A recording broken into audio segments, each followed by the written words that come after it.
Good evening, folks, and welcome to another edition of Admissions Live. We are broadcasting to you live every week on Tuesday at 7 p.m. Eastern Time here at higheredlive.com. Admissions Live is your weekly web show for college admissions professionals. We're part of the larger Higher Ed Live network, which is all about digital development and professional empowerment.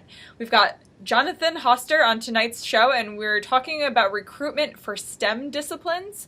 We're going to talk a lot about the challenges that are facing STEM education in America. We're going to talk a lot about America because it's almost 4th of July. But more importantly, we're going to talk about the opportunities and strategies that are available to college admissions professionals. I want to get right to the show, but before we do that, we have to give a big thank you and shout out to the sponsors that make Admissions Live possible. Admissions Live is sponsored by Welcome to College, who believe it's all in the visit and have created web and mobile applications to help institutions measure and manage their most critical recruitment tool, the college visit. Visit welcometocollege.com to learn more or tweet at Welcome to College about a demo. You can join Zinch for a special presentation, the recent trends in e-recruitment, next Monday at 1 p.m. Eastern, 10 a.m. Pacific time. Join Zinch's college admissions experts Bob Patterson and Gil Rogers as they share survey findings on the ever-growing group of high school students who are using social media and other online platforms to inform their decision on the college search process. For more information, email outreach at zinch.com or tweet at social admission.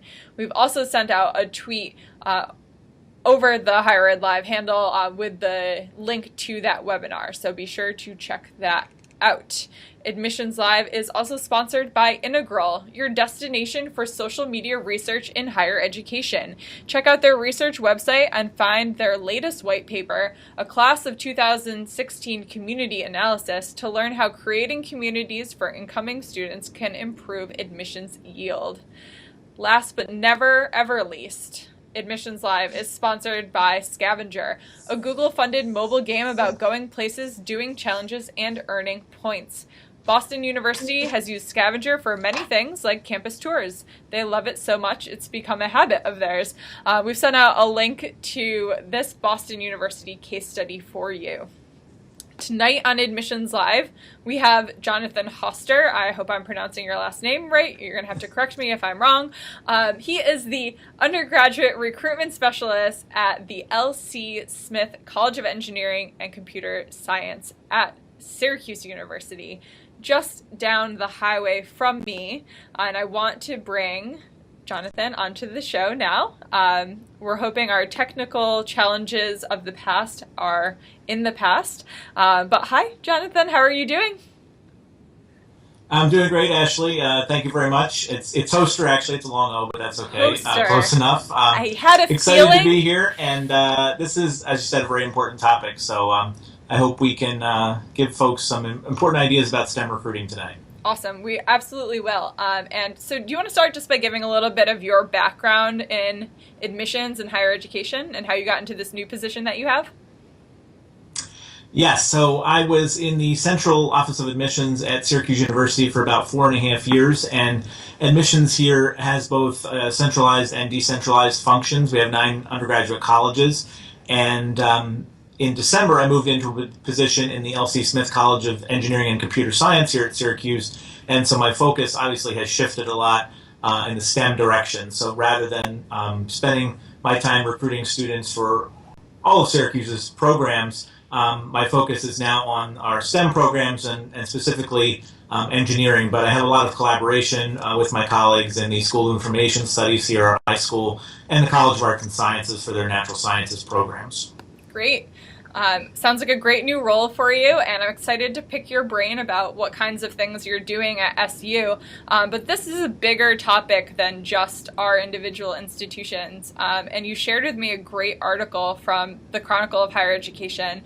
It was just in this past week, I think, where they were highlighting some of the findings from and recommendations from a report that came out of the President's Council of Advisors on Science and Technology. And I'm going to share that link out. But it did, I think, a good job of discussing the state of STEM in higher ed. Do you want to break that down for us a little bit? Sure, it was a really great article just in the Chronicle, as you said, last week, I believe, the beginning of the last week, and everybody from the president on down, from President Obama on down, are talking about the need in the United States for more students in the STEM disciplines. Basically, it starts with the demand in the workforce, that there is a bigger demand for people in these jobs in our country than there are college graduates graduating from STEM programs. And this is a real national interest. That's the title of the article, I think, that STEM education, this is in the national interest, that we encourage students to go in these directions. So part of the bottom line is that President Obama and the federal government would like us as a nation to be, over the next 10 years, producing about 1 million more graduates in the STEM field. So obviously that's about 10,000 per year. And that does sound like a daunting task. I think it is a daunting task, but I think there's a lot of ways that we can start moving in that positive direction. Yeah, it does sound daunting. And so there's this need for STEM education to grow. But the article also sheds some light on retention issues that are involved in STEM education and higher ed. So can you talk to us a little bit about maybe the student interest in entering a STEM field, and then what happens to them as they go through their college career? I'm having a little trouble hearing you, Ashley, but I think basically your question was on retention. Yeah. And what are the issues surrounding that. So that is a big, important issue in this as well. So actually the President, Secretary Duncan, and some of the folks in the federal government convened a meeting with some deans of several engineering colleges back in February at the White House, and these were basically the two big issues discussed at that meeting. One was the need, the desire for many, many more graduates coming out of these fields in the next 10 years, as I said, and the other one was about retention, which has been a problem, I think is the right word, in STEM education and engineering education for a number of years. So if we can fix the retention problem, then we'll be getting more graduates in these fields. So I think that's the first thing we need to do. So at the college level, I think it's about supporting students. It's about engaging them in exciting freshman courses. These are some of the things that the article, if folks read the article from the Chronicle, they'll delve more into. But rather than just straight book learning, getting them excited about STEM freshman year, so they don't start thinking about other majors, and have something more to latch on to than their calculus homework and their physics homework and whatnot. And of course, that doesn't have to just start at the college level, but retention is a college matter, and so that's one of the ways to get at that. Yeah, and I saw a pretty shocking statistic in that article where it said 60% of the students who enter with a major in the STEM disciplines end up graduating in a non-STEM field. So 60% of our students that, as admissions professionals, we think we're enrolling into these programs are actually changing their majors or possibly dropping out before they graduate. So that was a really shocking number for me to see. It is, and there's certainly a lot of things that colleges can do about those things.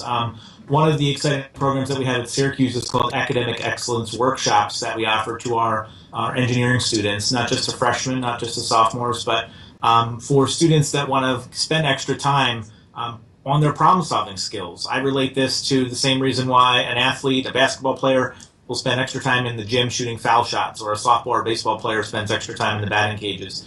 These workshops allow them to get extra experience problem solving in small groups, and practice makes perfect. And so I think that peer-to-peer interaction and peer-to-peer learning, both in the classroom and also in specialized learning communities in residence halls on the college campus, can really facilitate that. So if I am in a STEM major, it's nice to be with other STEM majors in my residence hall. So when I'm doing my calculus or my physics or my chemistry homework and problems that I'm working on, I have lots of people then on my residence hall floor or in that building that can help me with those problems, rather than having a roommate that didn't want to see any math after algebra 2, for instance. So I think that's important. It's another neat thing that colleges can do, is to foster good opportunities for students to live together who are in these fields and then support each other, because I think nobody would argue that these are tough fields, and these are rigorous fields. They're very important, but it does take a lot of hard work, and it's nice to be supported both by faculty and also by your peers when you're engaged in this sort of thing. Yeah, and those sound like great programs. And so from the admissions side of things, what are you doing to let students know that those programs are going to be available to them once they enroll? Is there a way that you promote that kind of programming and the onset so that students maybe aren't as intimidated to apply into a major that they might think will come with these extra challenges? It was a challenge for which students did you say, Ashley? I'm sorry. It's okay. Is there anything that you're doing? I'm thinking of a student who maybe would say, well, I think it'd be great if I could get into engineering, but I don't know if I have the skill set to be a successful engineering student.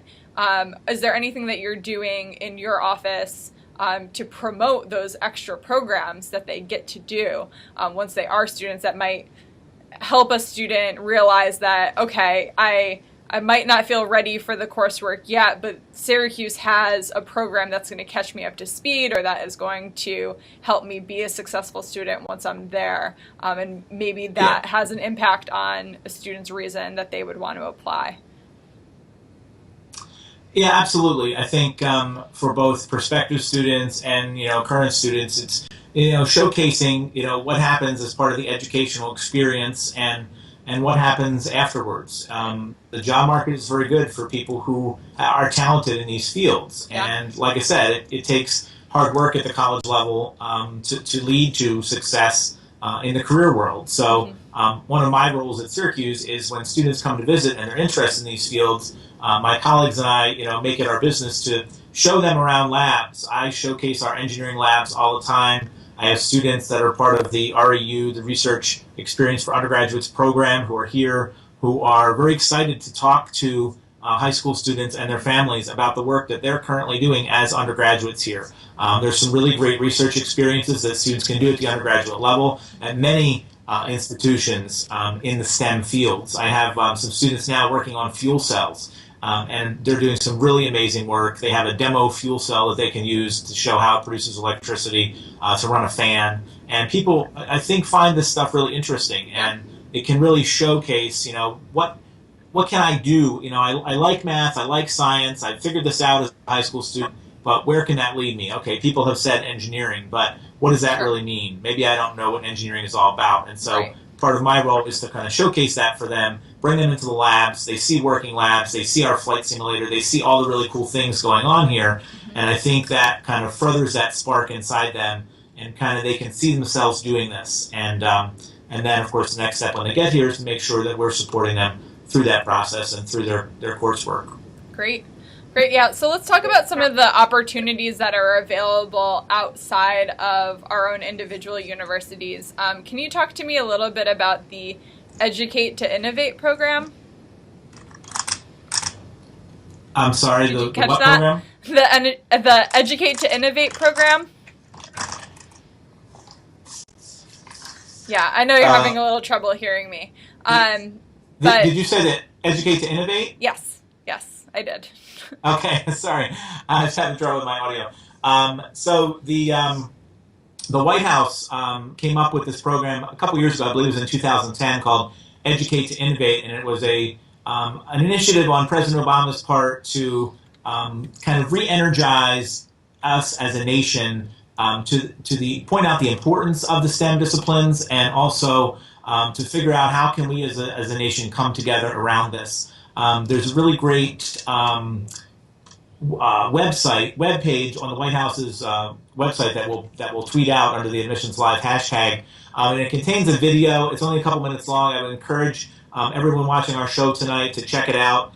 One of the most interesting things in that video, from my perspective, was the former CEO and chairman of Intel mentions a report that indicated more Fortune 500 CEOs have engineering backgrounds than have MBAs. And his point to that, I think, makes a lot of sense, because in engineering education, and really education in any of the STEM disciplines, math, technology, science as well, promotes problem-solving skills. And what are you doing a lot as a CEO, as running a company? You're solving a lot of problems, and you have these skills to allow you to do that. So I think that's a really important thing to know, that there are tremendous things that students can do with a STEM background, and there's neat ways to combine areas of interest at the university level as well. So they could get a background in STEM as well as an MBA if they're really going the business route. But that combination is really special. And the video on that Educate to Innovate site, I think, does a really good job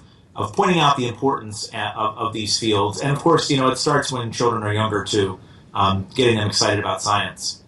Great. So can you talk a little bit about other partnership programs that might be out there for colleges to get involved in, or things, community-based organizations, or things that they should keep on the lookout while you're trying to maybe develop a recruitment strategy around STEM? So other examples of programs to get students interested in STEM, I think we have a great relationship here with my friend Dave Hale, who teaches at the local BOCES down the road from Syracuse. For those not familiar with the New York State educational system, BOCES is the Board of Cooperative Educational Services, and so they provide additional services for high school students that might not be provided in the high school. And Dave teaches engineering courses to high school students from several high schools in the region in Madison County, New York. And they go off to some really exciting engineering and some top engineering schools, not only in New York State, but in other states as well, because they're very prepared for that engineering education. So I think a big thing in the high schools is the preparation for engineering education. So students have a good idea that this is something they want to do, and we as admissions officers can, by looking at their high school performance, have a sense of this is a student that has the capability to do well in an engineering curriculum. Of course, one of the best examples of this, I think, nationally is Project Lead the Way, which RIT did a great job of starting a number of years ago and has really blossomed to high schools across the country. And so high schools that have Project Lead the Way in their schools, those students have really great opportunities to not only have engineering experiences to see if they're going to be successful at it, but to get them excited about the opportunities that provides. So those sort of partnerships between colleges and universities, I think, are really important. I think summer programs can do a really great, provide a really great opportunity for students in this regard as well. I know you have some great ones there at RIT, Ashley. We have great STEM programs in the summer at Syracuse and across the country. Students can find these at colleges and universities, where they can take a summer program in engineering to get a better sense of what is engineering all about. And of course, they also have access to the college campus and get a sense of what it's like to live there and eat in the dining hall and all those kind of good things as well. So for students that have those interests, I think these are good ways to explore them. There's also another great program whose guidance counselor I've been talking to recently. It's called the Mathematics and Science for Minority Students program. It's run out of Phillips Academy in Andover, Mass. Yep. And this program has been around for a number of years, and the students in this program actually spend 3 summers at Phillips Academy studying science and math and preparing themselves for STEM disciplines in college. So it's the summer after their freshman year, after their sophomore year, and after their junior year, and this really propels them into some of the best universities across the country and really prepares them for that study of STEM in college. We're actually going to be hosting 38 students from that program here at Syracuse later this month. We're really excited about that to show them our labs and whatnot. They're going to be visiting several other schools as well. So it's an exciting opportunity for those students who come from many different cities around the country to really get college campuses and experience what they have to offer in regards to STEM.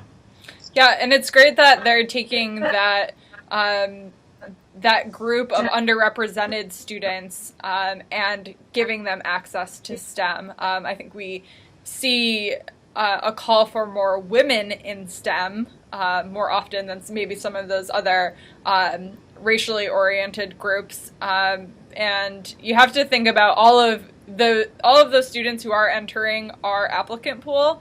70% of them are either of a racial minority or are a female applicant, and they only make up 45% of our STEM majors. So we do have to have a focus on those underrepresented groups when we're thinking about programming and thinking about making it unintimidating or making it more accessible to a female applicant, taking a little bit of the manliness out of engineering and that stigma that it has. So, certainly always trying to think about those things. And then great points about some of those partnership programs, not just having the programs on your campus, but also having programs in the high schools. Now that takes a little bit more work than just an admissions office can provide, but I always think it's great when I enter a high school and I see the kinds of cooperative programs that are going on with colleges. One of the high schools specifically that I can think of that both of our universities are very involved in is the Bronx High School of Science in New York City. You walk right down into their college guidance office and you pass a whole room that's dedicated to Syracuse University STEM coursework, and it's all branded Syracuse University, and so those students almost feel like they're walking into a college classroom. I feel like I'm walking past a college classroom when I'm going to visit that high school. So those are great examples to share. As far as high school partnerships and things, I know that you referenced some there, and then of course there's the National Consortium for Specialized Secondary Schools of Math and Science, which is a great organization that connects not only the folks in the secondary schools, but colleges and universities that are interested in recruiting really top STEM students can also be affiliate members of this organization. Yeah. Again, we'll tweet out their hashtag and website, but it's the National Council for Specialized Secondary Schools of Math, Science, and Technology.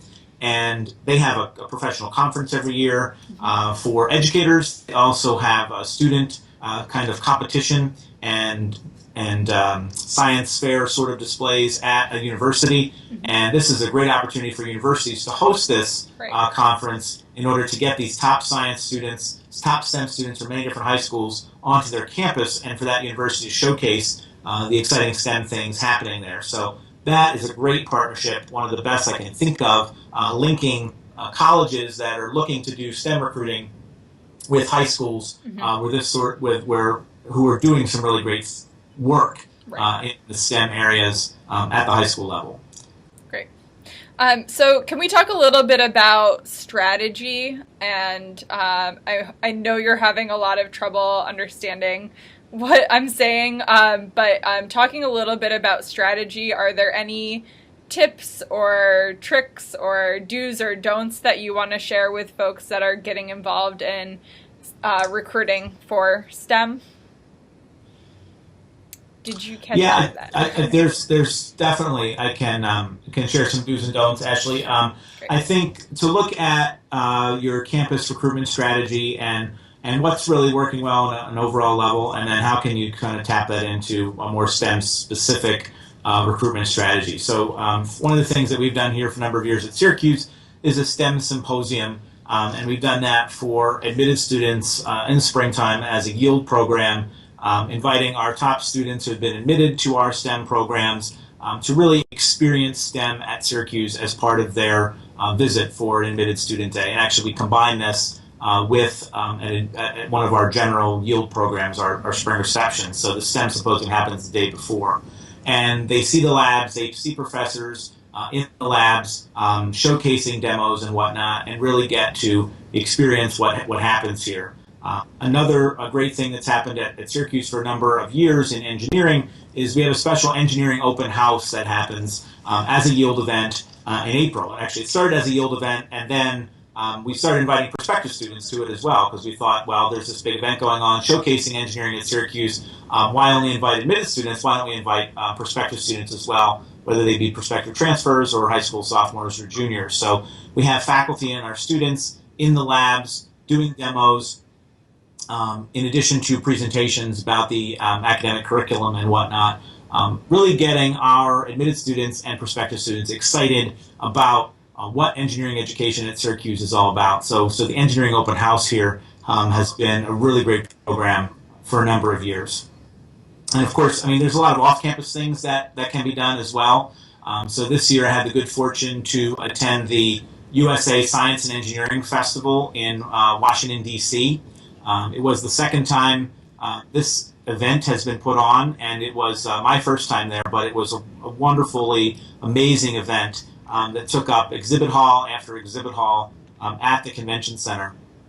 And there were so many exhibits there. I wish I would have had more time myself to walk around and browse them. I was in the College Fair area with a number of colleagues from other wonderful science, technology, engineering schools around the country showcasing our programs.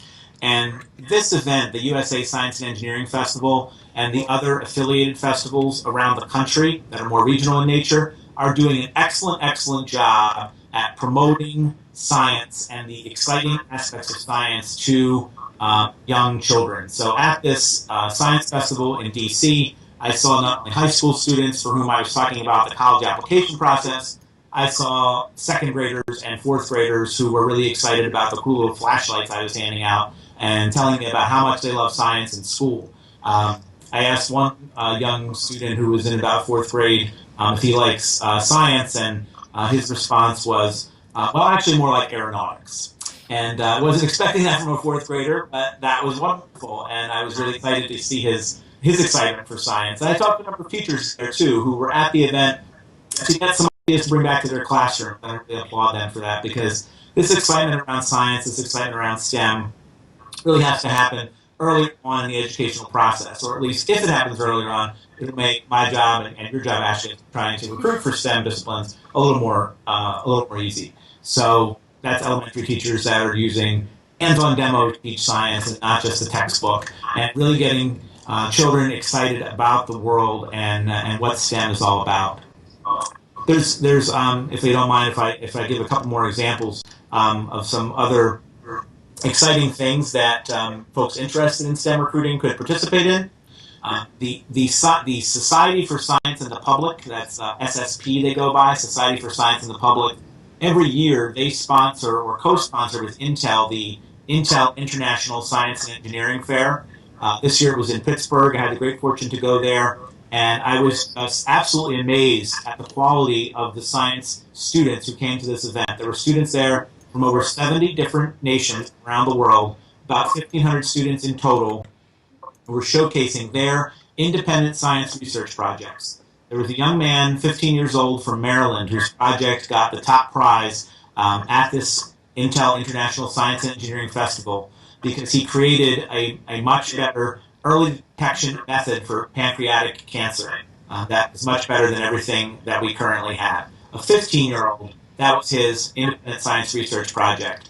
And the other 1,499 projects were pretty impressive themselves. And I had the great experience to be in the exhibit hall, to meet with some of these students, to tell them about our programs at Syracuse. And as students were coming by my table, I literally met students from all over the world, from Colombia, from Pakistan, from Jordan, from Tunisia, literally all over the world. It was really, really exciting seeing the quality of these science students and really giving a lot of hope for the future, not in our country, but the world, that if they're doing this as high school students, these kind of scientific breakthroughs, what might they be doing once they get to college or once they're producing a PhD, and how this really exciting knowledge is going to benefit us as the whole world, not just our countries. So that was a very, very exciting event. And there's other events like that happen regionally around the country as well. So I know we're going to put up the link to the USA Science and Engineering Festival on the Admissions Live hashtag. So if folks check that out, and the Intel site, there's a lot of good resources there and connections to other events that are happening around the country. Great. Yeah, that's great and very inspirational for you to share with us. And I'm actually starting to hear some of that feedback over the channel. So I'm going to see if I can do a little something about that. Let's see, here we go. And we're going to keep moving on. We've got a few other topics that I want to cover. Hopefully Jonathan can hear me a little bit clearer now. But when you're looking at strategizing, you gave us some great examples about where to recruit, some kind of specialized programs and partnerships that you can get involved in at the high school level. But how do you really measure your success? Are there things do you have certain goals that you're trying to reach outside of what the admissions office is giving you as an enrollment goal? Are you also looking at retention goals? And are there any kind of interesting things that you find easy or maybe difficult to track to try to measure that return on your investment in these and recruiting students in these programs? I hope you caught that, because I have another question that's kind of a follow-up to it. But did you get that first question from me? Maybe not. Matt, I didn't quite catch that. I believe actually we were asking about the connection with the admissions office and the sort of the buy-in to go to these different programs around the country. Yeah, I mean, that's part of it. That is I would love to hear about that. And then also what kind of goals are being set and how you're measuring your success. So to the first point, so we have a recruitment budget just for our programs in engineering. As I said, I'm in the engineering college at Syracuse, and my colleagues in the other STEM fields here at Syracuse, which is the College of Arts and Sciences, and the School of Information Studies, the iSchool, we all have recruitment budgets to do travel, so that actually comes from our dean's budgets and our recruitment budgets. So we do have a considerable amount of funds set aside to do both on-campus and off-campus recruitment. And so part of my job is to figure out how best we can do that and how we can reach students that are interested in the STEM fields and where you would find them. And so it's at some of these events that I mentioned, and it's also at these specialized science, math, technology schools that we were talking about before, of course, which a lot of them are members of the organization we mentioned. And there are lots of specialty science and math schools continually cropping up in different cities around the country as educators around the nation really realize that we need more students in these fields, and we need to, as I said, get students excited during their K-12 education for these fields prior to sending them off to college to study STEM disciplines. Great. Yeah, and we've shared those links that you've mentioned. There's one other about STEM solutions in Dallas that I'm going to make sure that we tweet out right now, so folks have that resource as well. Are there any things that you're looking forward to doing in the future? Any things that you wish you were able to do that you weren't able to do this year that you're hoping to plan for next year? Well, the STEM Solutions conference that you mentioned that just happened in Dallas last week, I wasn't able to get to that one, but I followed along with some of the discussion there online. They did a great job streaming some of their sessions and whatnot, and I believe their keynote from that conference is now available on the website, which we'll send out over the Admissions Live hashtag. But that's a really great one. This was the first of its kind by STEM Connector and U.S. News, and hopefully they'll continue this in the future. They called it a leadership summit around STEM. So that one I would definitely going to keep my eye on.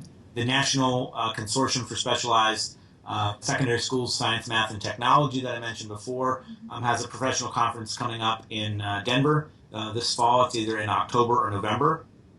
And there are many others here at Syracuse this coming week. We're hosting a STEM conference primarily aimed at middle school and high school teachers to talk about, again, this engagement piece of getting students excited about the STEM fields. So that's another one. And then there's also specialized conferences. So there is an organization that does outreach to Native American students for the technology and engineering and the STEM disciplines. They're having a conference in Alaska this fall, so I'm putting that on my travel wish list. I haven't been to Alaska before, so that would be lots of fun. Yeah. And so there are really a lot of great examples of this sort of thing going on around the country. So there's no shortage of opportunities to connect for colleges and college recruiters like ourselves to connect with folks on the high school side who are on the ground, in the trenches, getting students excited about these fields, and also connecting with the students, of course, as well. Okay, one last question for you. If you were to give a piece of advice to a college admissions counselor or to a school counselor that is advising a student who's interested in STEM, what would you tell them to tell that student? What kinds of things would you encourage that student to do as they're going through the admissions process, or even just going through the college search process? I believe your question was about the college search process, what advice to give a student if they're interested in STEM? Yeah. Okay, great.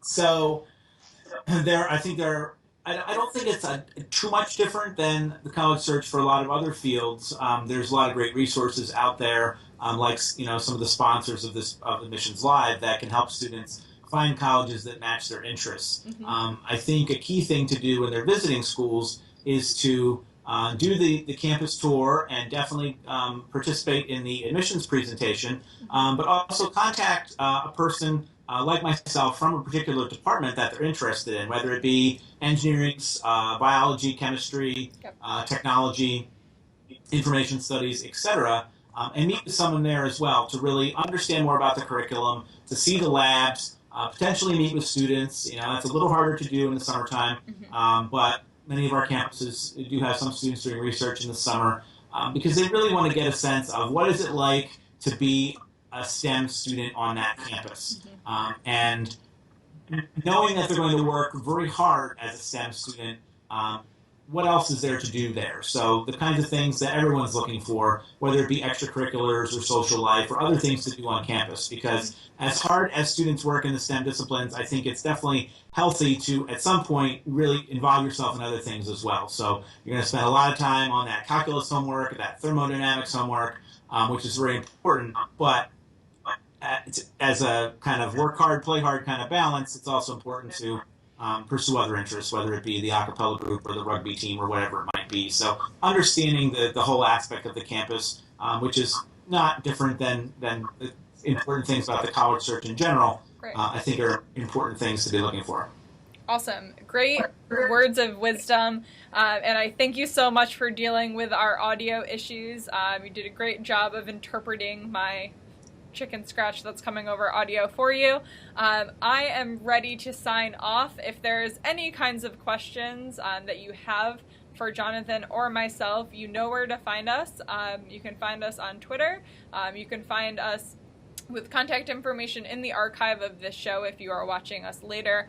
All of the resources that we tweeted out during the live show are there for you. So we hope to see you again. We hope to see you at a live show on Tuesday, 7 p.m., of course, on higheredlive.com.